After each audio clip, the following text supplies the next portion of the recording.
stops us in our tracks. Bravely we prove in our striving, trudging together each day.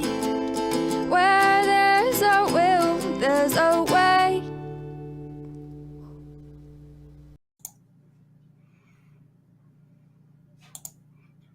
I had therapy. How about you? Do you have therapy? Do you go to therapy? What do you think of therapy? I think every alcoholic and addict should be in therapy. Yeah. It's a great way to be accountable. It's a good way to work on your problems. And I don't want to hear, oh, I've had therapists that don't work for me. Actually, they literally work for you. So utilize them. If it's hard picking a therapist, let me know. I'm pretty good at picking them. And I know of a really cool way where you just go put in your information and it'll show you a bunch of different therapists. Right? So thank you, Chris. Yeah, I felt like it was a Hendrix day. Yeah. Little Jimmy now. Let's do some I need to let the girls know.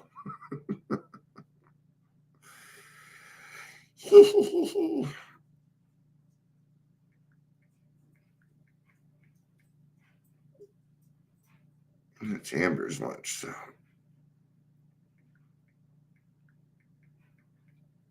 All right. So, as I'm sure some of you caught yesterday, that I've made a couple of decisions when it comes to Daily Trudge isn't going anywhere. Don't worry about that. It is going to be updated, though. I'm gonna put a little more time and effort into the Daily Trudge. I'm gonna make it more of a priority. I'm gonna move it up in the priority chain.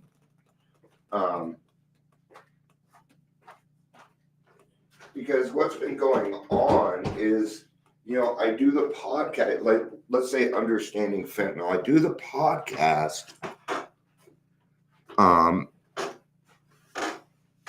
like Understanding Fentanyl, but I need to stop at the podcast.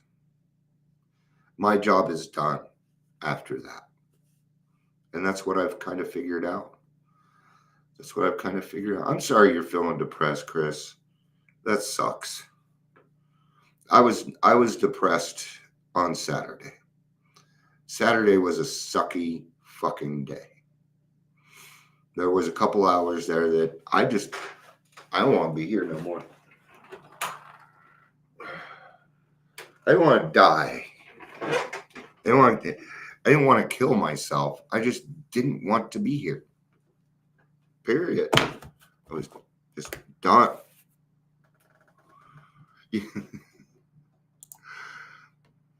That's all right. I'm glad you stopped by. Thank you. Tell the parents I said hi. So, all right. So, yeah, screw depression, man. When I get like that, I almost feel picked on, if that makes sense. It feels like the devil's coming after me. That's what it feels like. So what does that tell me? If the devil's coming after me, what does that tell me? It tells me I'm doing the right thing, right? See, I have to think of things this way, even if it's wrong, because it'll bring me out of it. So what I did is I talked to my wife, even though I didn't want to. Right? I have a ganglion cyst, so I didn't do anything to it. It hasn't appeared in like 15 years. So, yeah, it hurts like a motherfucker. Yeah. So, set up an appointment to get it removed. That way I can have a scar right there, but then it'll be gone. So nothing big, nothing new anyway. Right. All right. Welcome to the Daily Trudge. I'm Dion. I'm going to mess up my hair there. If you're here, please say hello, whether you're watching the live or the rewatch. So I've noticed something. I seem to just go down more and more in the news feed. So I'm just letting you guys know. So today we're going to talk about the spiritual axiom, and it is from the reading. We're going to be reading out the 12 by 12, page 90. Oh, no. Of course I have an itch. And I can't reach it. I'll be right back. Hold on.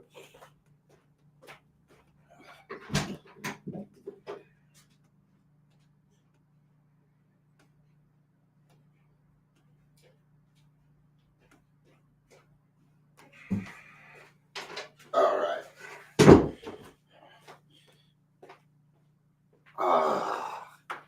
Back scratcher. Back scratcher.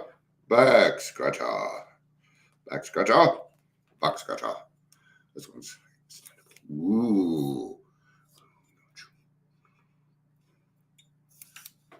Let's get to the reading. Let's do it. First off, let's see what axiom means. Gert. Axiom. A statement or proposition which is regarded as being established, accepted, or self-evidently true. The axiom that supplies equal demand. What? That sucks. Thank fuck for Amazons. Okay. What does axiom mean? A statement accepted as true as the basis for arguments or interference. Self-contempt prior to investigation. There we go. Axiom means contempt prior. Before we ask what a spot check inventory is, let's look at the kind of setting in which such an inventory can do its work. Oh, because they replace them. Got it.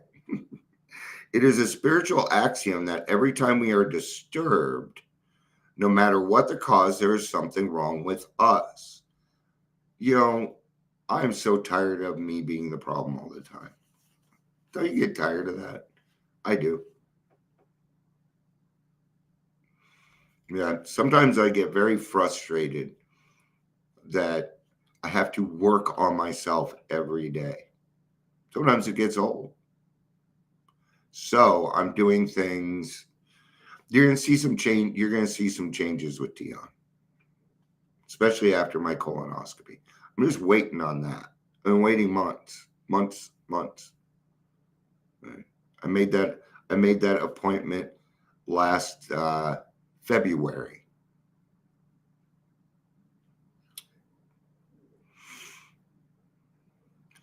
If somebody hurts us and we are sore, we are in the wrong also. But are there no exceptions to this rule? What about justifiable anger? If somebody cheats us, are we entitled to be mad? Certainly you are. Can't we be properly angry with self-righteous folk? No. For us, AA, these are dangerous exceptions. We have found that justified anger ought to be left to those better qualified to handle it. Nobody. There is nobody that can handle justified anger. It does not exist. It doesn't exist. They're being nice here. A little too nice, I think. Okay? But they're just being nice. You know, what they're saying is, don't do it. But I don't know of anybody that is qualified to handle justifiable anger. That in and of itself is playing God. Few people have been more victimized by resentments than have we alcoholics. It mattered little whether our resentments were justified or not. A burst A burst of temper could spoil a day, and a well-nursed grudge could make us miserably ineffective. That hasn't happened to me in a while, a long time.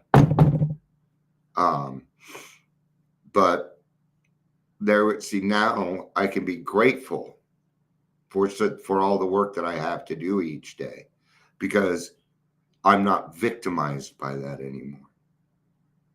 And guess who made me the victim? Me. I did that. Yeah. It sucks. I'd rather it was somebody else's fault. That's honesty, right? I wish it was somebody else's fault, but it's not. So, and I can accept that. Now, is fault always bad? No, it's not always. Sometimes it's your fault for doing good. Did you know that? When we do good things, they're done on purpose. We don't say, oh, sorry about that good accident, right? We got to get rid of the word blame. Okay? Howard Jones said it. No one ever is to blame. If you're handing out blame, it's justifiable anger. Wishing bad karma. Wishing bad karma. Karma.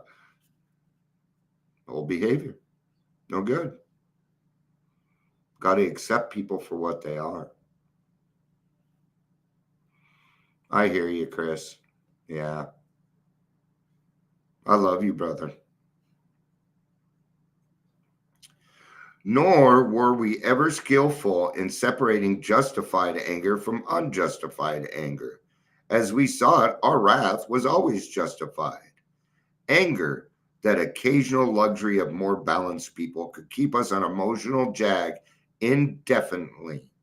These emotional dry benders often led straight to the bottle. The other kinds of disturbances, jealousy, envy, self-pity, or hurt pride, did the same thing.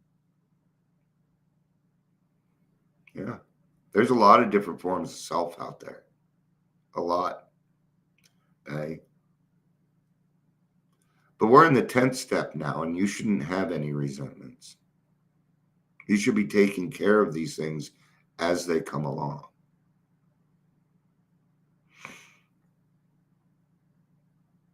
A spot check inventory taken in the midst of such disturbances could be a very great help in quieting stormy emotions. Yeah. So take a minute, man. Here's the big thing. Don't react. Don't react. Give it 2 seconds, man. 2 seconds in the brain is a long time. Okay?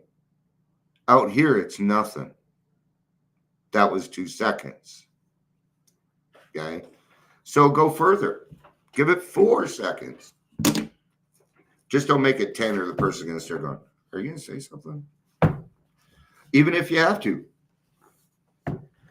Sometimes somebody will say something to me and I have to think on it. You know what? I kind of need to think on that. Can you give me a couple hours?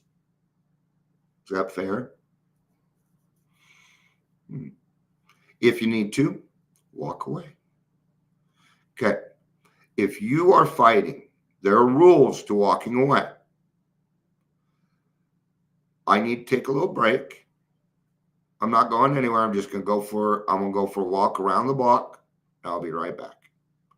Okay. You cannot leave without being accountable. You still got to be accountable. Okay. Because how many times have we run out, not letting them know where we're going, and made them worry? We don't get to do that anymore. That's revenge. That's old behavior. We don't get that luxury. Do it the right way. You're a leader. You are now a leader. So you got to act like it. You got to be that person. Which I'm going to tell you, for me, was not an easy thing to do. I'm still, you don't want to be 53 figuring out who you are. Okay? You don't need to do that. You can do that now.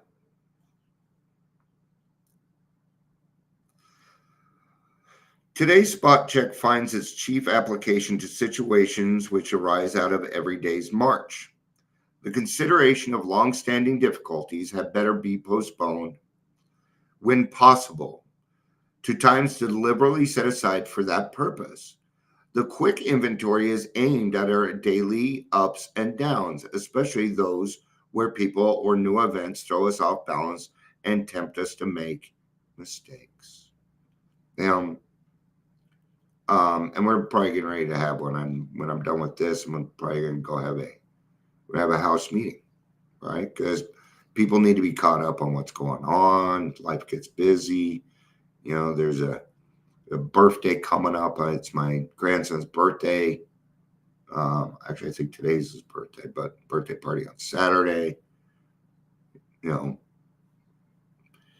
in all these situations, we need self-restraint. Once we get to the point where when something happens and we're not laying blame, you can have self-restraint. Then you can look at it for what it actually is. Okay? Here's the thing, and this was hard for me. Don't take it personally. It has nothing to do with you. I know sometimes it's hard not to take it personally, especially when they go out and start talking shit and doing all these other things. But I'm going to tell you, it will eventually catch up with them. Okay? It will. And I know this because I've seen it happen more than once. I have. Honest analysis of what is involved, a willingness to admit the fault is ours, and an equal willingness to forgive where the fault is elsewhere. We need not be discouraged when we fall into error of our old ways, for these disciplines are not easy. We shall look for progress, not perfection. Okay? Do you check your progress every day? That's what the 10th step is about, to continue our daily progress. Okay. And self-analysis is probably one of the best skills to have when working with other people. Okay. That's why in the beginning I said therapy.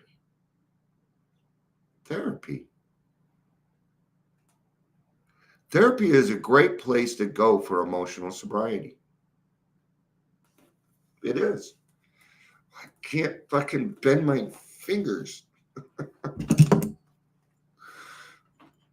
just have an itch on my arm. You know how it is. Well, maybe not all of you. You know, as soon as you're putting handcuffs, you got an itch somewhere, right? As soon as I put this on, of course, I have itches where I can't do it.